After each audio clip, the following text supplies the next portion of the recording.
నాగేశ్వర ఛానల్కి స్వాగతం, సుస్వాగతం. మీరు తెలుసుకున్న జ్ఞానాన్ని అందరికీ షేర్ చేయండి. అనేక వీడియోస్లో మీరు ఎలా జీవిస్తే శాంతి సౌఖ్యం కలుగుతుందో, తద్వారా ఆరోగ్యం వస్తుందో చాలా వీడియోస్లో రకరకాలుగా చెప్పాను.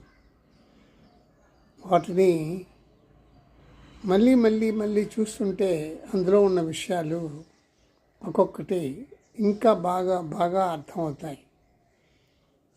వాటిని మర్చిపోకండి.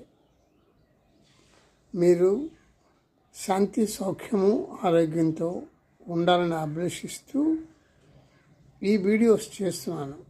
ఆధ్యాత్మిక మార్గంలో చాలా ఉత్తమమైన మార్గం ఇది, అన్ని విధాలా ఉపయోగపడుతుంది. మనకి దేహం రూపొందుతుంది కనుక అది నశించే తీరుతుంది. దానినే మనం మరణం అని పేర్కొంటున్నాం.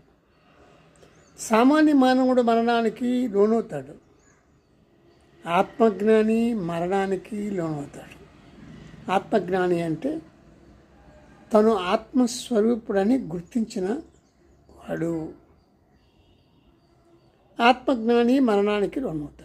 ఇద్దరు మరణాల్లోని తారతమ్యం ఏదైనా ఉందా అంటే ఉంది.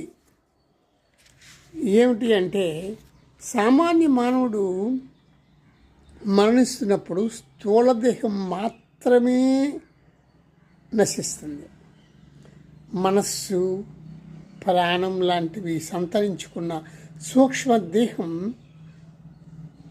పయనాన్ని కొనసాగిస్తుంది అంతే. ఎందుకంటే అతనికి వాంఛలు, కోరికలు, చాలా దృఢమైనటువంటి ఇంప్రెషన్స్ అన్నీ ఉన్నాయి. అది పయనం సాగిస్తుంది. మళ్ళీ మళ్ళీ మళ్ళీ మళ్ళీ మళ్ళీ అది జన్మ పునరావృతం అవుతుంది. అయితే ఆత్మజ్ఞాని మరణించినప్పుడు స్థూలదేహం మాత్రమే కాక సూక్ష్మదేహంలో ఉన్నటువంటి సూక్ష్మదేహం వేటి చేత రూపొందినదో ఆ విభాగాలన్నీ దేనికది సపరేట్గా విడిపోయి శుద్ధ చైతన్యంలో ఆ విభాగాలు విడిపోయి, సూక్ష్మ శరీర విభాగాలు విడిపోయి శుద్ధ చైతన్యంలో లయమైపోతుంది. విడివిడిగా లయమైపోతాయి. అంటే సూక్ష్మ శరీరం కూడా నశిస్తుంది. ఇట్లా అతను జీవన్ముక్తుడు అవుతాడు.